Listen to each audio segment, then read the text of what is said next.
how to redeem Chase Ultimate Rewards points. To redeem the Chase Ultimate Rewards points, you may follow up these steps. So first of all, what you may do is you may just go ahead and log in into your Chase account. For that, you may head over to chase.com or the application. After that, look out for the sign in option.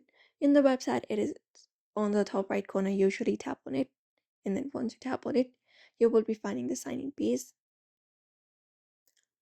You may just basically head over the section where you need to enter your username and password. In this username section, you may just gonna enter your username, and right below it, you may enter your password. After that, tap on sign in and sign in into chase.com. And then after you're signing into chase.com, you may look it up ultimate rewards or something like that section, which may be leveled as rewards or redeem rewards. You may tap on that option right there on chase.com.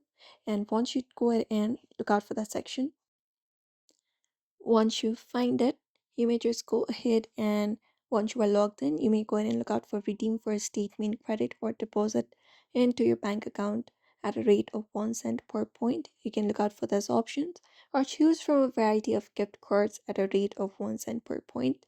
You can even book flights, hotels, rental cars for more than the Chase Travel portal, often with 25 to 50% points boost for certain card holders. You can transfer points to airline, hotel partners like Hyatt, United, etc. at 1-to-1 ratio for potentially greater value. You can even access exclusive events cost curated by the Chase and use points to offset eligible purchases, sometimes within a bonus for specific categories. So you can just go ahead and choose your redemption method, follow the on-screen prompts to complete the process. For travel redemption, you may need to book your travel directly through the Chase or transfer points to a partner program, and that way you can redeem Chase Ultimate Rewards points.